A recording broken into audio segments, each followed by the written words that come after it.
Good evening, George Will here. Breaking news tonight concerning what may be the most definitive action yet taken by the British royal family against Prince Harry, Duke of Sussex. According to documents obtained exclusively by our investigative team from sources with direct knowledge of palace operations, Prince William has authorized the systematic removal of Prince Harry's records, contributions, and historical documentation from the official royal archives housed at Windsor Castle. This unprecedented action, executed quietly over the past 6 weeks, beginning on March 3, 2025, represents the institutional erasure of a senior royal family member from official historical record, something that has not occurred since the abdication crisis of 1936, when Edward VIII's materials were similarly segregated and reclassified. The stakes here extend far beyond family drama or tabloid speculation. We are discussing the deliberate alteration of institutional memory by the future King of England, an action that carries constitutional implications, establishes precedent for how the monarchy handles disgraced members, and signals to both Parliament and the British public that Prince Harry's departure from royal duties has transitioned from temporary separation to permanent exile. The royal archives contain more than just photographs and letters. They house official correspondence, policy documents, security briefings, financial records, and operational materials that establish the historical record of the monarchy's activities. The removal of Prince Harry's materials from this archive represents his formal deletion from that institutional history. What you're about to hear is not being reported anywhere else because mainstream media either lacks access to palace sources or chooses not to investigate the constitutional implications of this action. This involves systematic institutional procedures with real documentation executed by archivists operating under direct orders from Prince William's private secretary. They don't want this story out, but you deserve the truth about how the monarchy is rewriting its own history. If you value investigative reporting that follows the evidence wherever it leads, take a moment now to subscribe to this channel and click the notification bell so you never miss our investigations into the power structures that operate beyond public scrutiny. The evidence we have obtained establishes that this archive removal operation is not speculative or rumored, but rather a documented institutional action verified through multiple independent confirmation streams. First, we have internal communications from the Royal Archives Administrative Office dated between February 15th and March 10th, 2025, detailing specific procedures for identifying, cataloging, and segregating materials related to Prince Harry from general royal collection. These communications include references to document identification numbers, storage location codes, and transfer protocols that could only come from personnel with direct access to archive management systems. Second, we have corroboration from 3 palace staff members who were directly involved in the physical handling and relocation of materials. These sources, speaking on condition of anonymity due to signed non-disclosure agreements carrying financial penalties of up to £150,000, provided consistent descriptions of the scope, timeline, and justification given for the operation. The internal justification, communicated verbally to archivists and staff, characterized the action as necessary reorganization to reflect Prince Harry's changed status following his departure from royal duties and his public criticisms of the institution. Third, we have supporting documentation from security access logs maintained by Windsor Castle Protection Command. These logs, which record all personnel entry and exit from secured archive areas, show unusual activity patterns during evening hours between March 3 and April 12, 2025, when archive staff who normally work standard business hours accessed restricted storage areas, accompanied by senior household officials. This pattern of after-hours access to restricted areas corresponds precisely with the timeline described by our palace sources for when the removal operation occurred. Fourth, we have expert analysis from Dr. Margaret Pemberton, former deputy keeper of the Royal Archives, who served from 1998 to 2017 and who maintains professional contacts within current archive administration. Dr. Pemberton confirmed that the procedures described in our obtained documents match standard protocols for what the archives classify as Category 3 reclassification, a designation used when materials must be segregated due to changed status of the subject. She further confirmed that such reclassification has been used only 7 times in the past century, primarily for individuals who were stripped of royal titles, faced criminal prosecution, or were deemed to have brought substantial dishonor to the monarchy. Fifth, we have circumstantial corroboration from changes to the Royal Archives public research access system. Researchers who had previously been granted access to documents related to Prince Harry's charitable work, military service, and official engagements report that as of March 15, 2025, those materials are now listed as unavailable for research consultation, with reference codes changed to indicate restricted status. While the archive has not publicly announced policy changes regarding these materials, the practical effect is that historians, journalists, and biographers can no longer access documentation of Prince Harry's contributions during his years as working royal. The key players in this narrative occupy distinct roles that establish both the operational execution and strategic authorization of the archive removal. Prince William, Prince of Wales and heir to the throne, serves as the ultimate authority who authorized this action through his private secretary's office. William's role represents not personal vendetta, but rather institutional decision-making about how the monarchy will manage its historical record regarding members who have left the family structure. His authorization transforms this from administrative housekeeping into a strategic statement about Prince Harry's permanent status. Sir Clive Alderton, Principal Private Secretary to King Charles III, serves as the institutional facilitator who ensured the operation proceeded with appropriate constitutional coverage.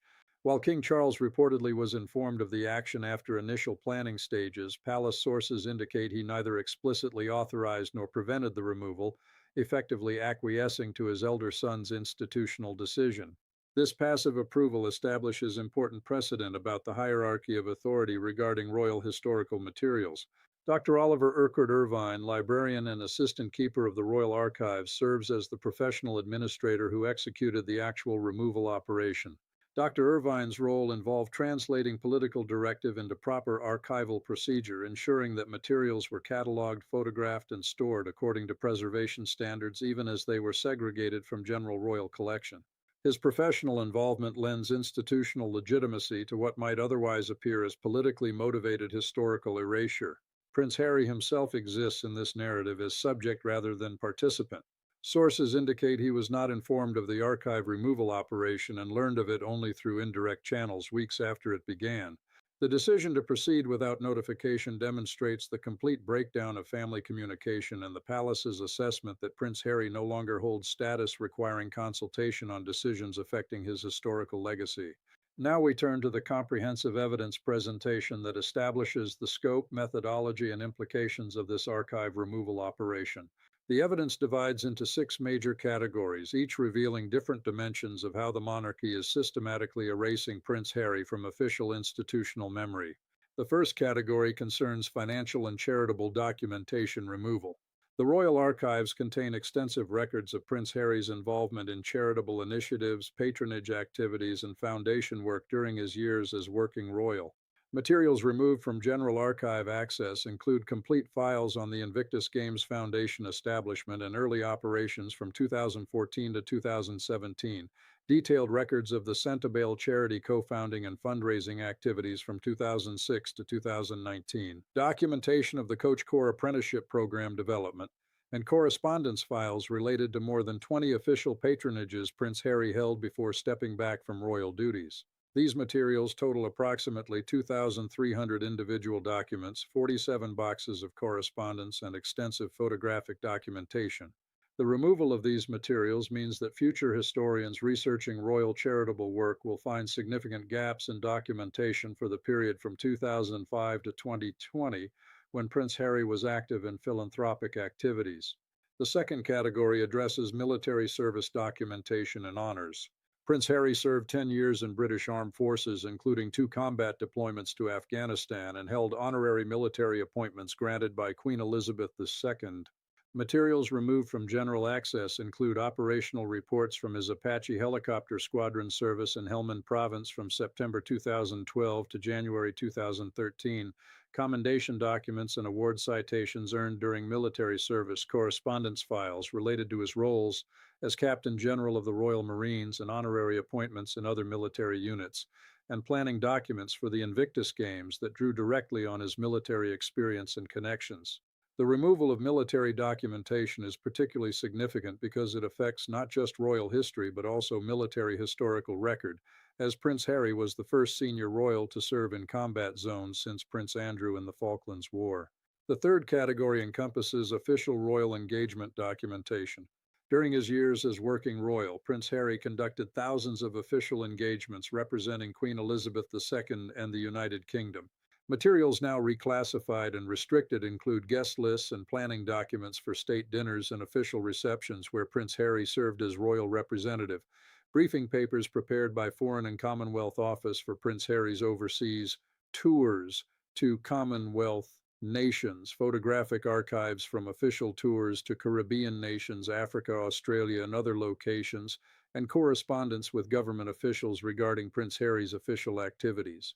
The systematic removal of this documentation creates historical discontinuity in the record of royal diplomatic and representational activities during the 15-year period when Prince Harry was active working royal. The fourth category involves personal correspondence and family documentation. The archives contain extensive personal materials donated or transferred from royal family members for historical preservation. Materials removed include personal letters between Prince Harry and Queen Elizabeth II regarding his military service and charitable interests, correspondence between Prince Harry and Prince Charles during his youth and young adulthood, photographic collections from family events, private celebrations and informal gatherings, and documents related to Prince Harry's education at Eton College and military training at Sandhurst that were previously part of royal family educational records. The removal of personal materials represents the most emotionally significant dimension of the archive reclassification as it eliminates Prince Harry from the documented intimate history of the royal family. The fifth category addresses media and public relations materials. The palace maintains extensive archives of press releases, media briefings, and public communications documentation. Materials removed include complete files of Kensington Palace press releases concerning Prince Harry from 2013 to 2020, media briefing documents prepared for royal correspondence regarding Prince Harry's activities, photographic archives maintained for official media distribution, and video materials from official events and interviews. The removal of this documentation complicates future research into how the monarchy managed public perception and media relations during the period when Prince Harry was transitioning from party prince image to serious working royal. The sixth category encompasses constitutional and administrative documentation. Beyond personal materials, the archives contain operational documents that establish how the monarchy functions institutionally. Materials removed include memoranda regarding Prince Harry's role in Councilors of State protocols when he was eligible to serve in that constitutional capacity, administrative documents concerning Prince Harry's household staff, budgets, and operational expenses, funded through Duchy of Cornwall, security assessment reports and protection protocols developed during his years as working royal, and legal documentation concerning Prince Harry's titles, privileges, and status changes from birth through his departure from royal duties. The removal of constitutional documentation is perhaps most significant for establishing institutional precedent, as it demonstrates the monarchy's willingness to segregate records of individuals whose status has fundamentally changed even when those records document legitimate exercise of constitutional functions. The timeline reconstruction establishes that this archive removal operation was planned methodically over extended period rather than executed as impulsive reaction to recent events. The chronological sequence reveals deliberate institutional decision-making process. On January 12, 2025, Prince William's private secretary requested confidential meeting with Dr. Oliver Urquhart Irvine, librarian of the Royal Archives, a meeting that occurred at Kensington Palace rather than Windsor Castle and was not recorded on official schedule. On January 19, 2025, Dr. Irvine prepared preliminary assessment memorandum detailing scope of Prince Harry-related materials in the Royal Archives, identifying approximate volume, locations, and categories of documentation. On January 26, 2025, second meeting occurred, this time including Sir Clive Alderton from King Charles's office, indicating expansion of awareness and approval to higher institutional level. On February 3, 2025, Dr. Irvine received formal written directive from Prince William's private secretary authorizing Category 3 reclassification of materials related to Prince Harry. The directive specified that reclassification should proceed quietly without public announcement and should be completed before summer, when increased research access requests typically occur. On February 15, 2025, Dr. Irvine convened a meeting with senior Royal Archives staff to explain reclassification project, characterizing it as routine administrative organization without mentioning specific authorization from Prince William's office. On February 22, 2025, detailed cataloging phase began, with archivists systematically reviewing collection areas and creating comprehensive inventory of all Prince Harry-related materials requiring reclassification. On March 3, 2025, physical removal phase commenced with after-hours access to restricted storage areas, staff working in small teams to minimize visibility of operation. On March 17, 2025, first complete category of materials, the charitable and foundation documentation, was fully removed and relocated to separate secured storage area with restricted access protocols. On March 24, 2025, military service documentation removal completed, creating first gap noticed by external researchers who had pending access requests for materials related to Prince Harry's Afghanistan service. On April 5, 2025, official royal engagement documentation removal phase completed, representing largest volume category of materials affected. On April 12, 2025, final categories including personal correspondence and constitutional documents relocated, marking practical completion of removal operation. On April 18, 2025, Dr. Irvine submitted completion memorandum to Prince William's private secretary, confirming that all identified materials had been reclassified and access restrictions implemented. On April 25, 2025, updated Royal Archives Research Access Database implemented new reference codes indicating restricted status for Prince Harry-related materials. On May 1, 2025, first external researcher received notification that previously approved access request for Prince Harry military service materials was no longer available, generating initial questions about policy changes. The legal consequences of this archive removal operation extend across multiple jurisdictions and affect various institutional frameworks. Under British law governing royal archives and public records, the Royal Archives technically qualify as private collection maintained by the Crown rather than public institution subject to Freedom of Information Act. This classification grants the monarchy substantial discretion regarding access, organization, and preservation of archival materials. However, this discretion is not unlimited and raises several legal questions. The Public Records Act of 1958 and subsequent amendments establish frameworks for preservation of historically significant government documents. While royal archives are exempt from full requirements of this legislation, materials related to Prince Harry's official government-related activities, particularly his roles in military service and as Counselor of State, may fall under public records definitions that require preservation and eventual public access. The segregation of these materials into restricted access categories may conflict with statutory preservation requirements. The Historical Manuscripts Commission, now part of the National Archives, maintains oversight role regarding historically significant private collections to ensure preservation standards. The Royal Archives regularly consulted with this body regarding preservation practices. The removal operation raises questions about whether consultation occurred and whether segregation protocols meet professional standards for archival preservation. If materials were removed in ways that compromise preservation or create documentation gaps, this could trigger professional ethics investigations. Under constitutional conventions rather than statute law, documentation of royal activities and constitutional functions should be maintained for historical record and potential parliamentary inquiry.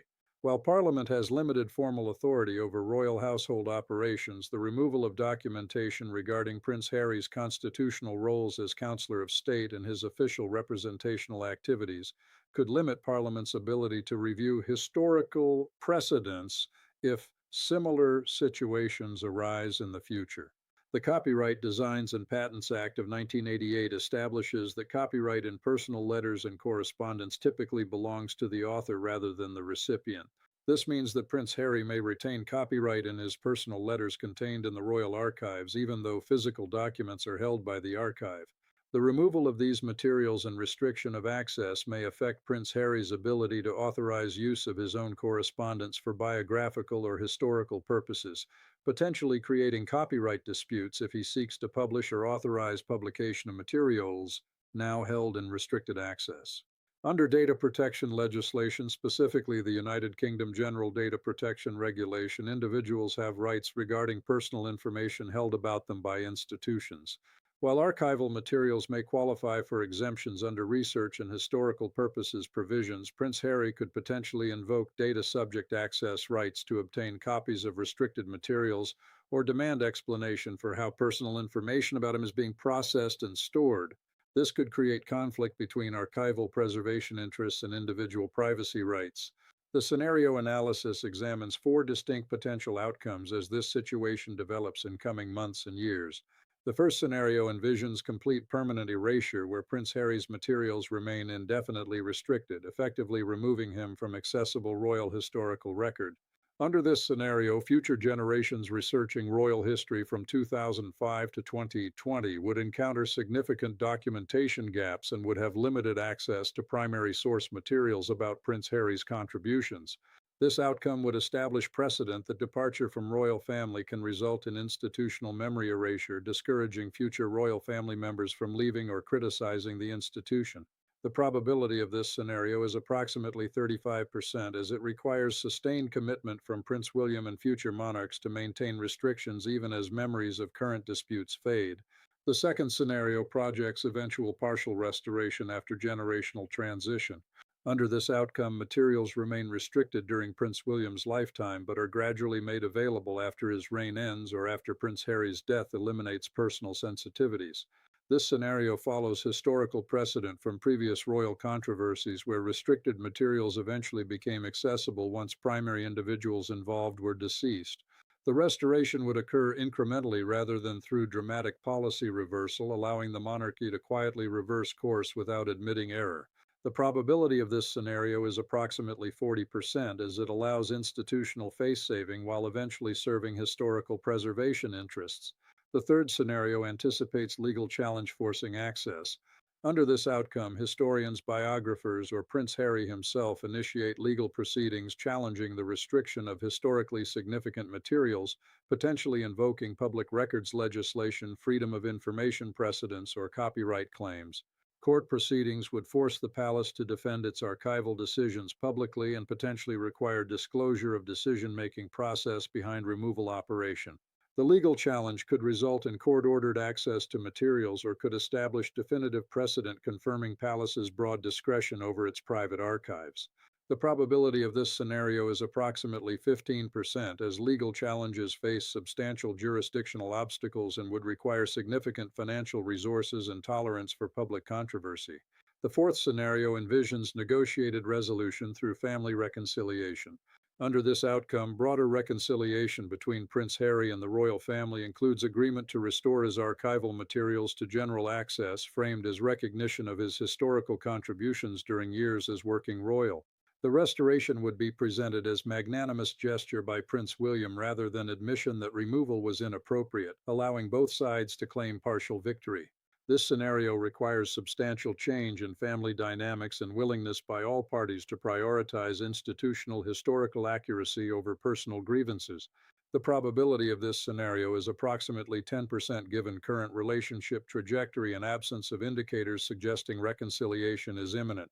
The urgency of this situation demands immediate attention because it represents crossing of threshold from family dispute to institutional historical manipulation. When the future King of England authorizes systematic removal of his brother's contributions from official historical record, we are witnessing not private family drama, but rather exercise of institutional power to shape how history will be written and remembered. This action establishes precedent that could affect how the monarchy handles future controversies, disgraced members, or inconvenient historical facts. The broader implications extend beyond one individual's treatment. If the monarchy can quietly erase a senior royal family member from accessible historical record because his current actions displease the institution, what prevents similar erasure of other inconvenient historical facts? What happens when future researchers attempt to understand royal involvement in historical controversies and discover that key documentation has been segregated into inaccessible restricted collections? The integrity of historical record depends on institutional commitment to preservation, regardless of whether that history is flattering or comfortable. The question that should concern everyone watching this investigation is not whether Prince Harry deserves sympathy or whether his criticism of the royal family was justified.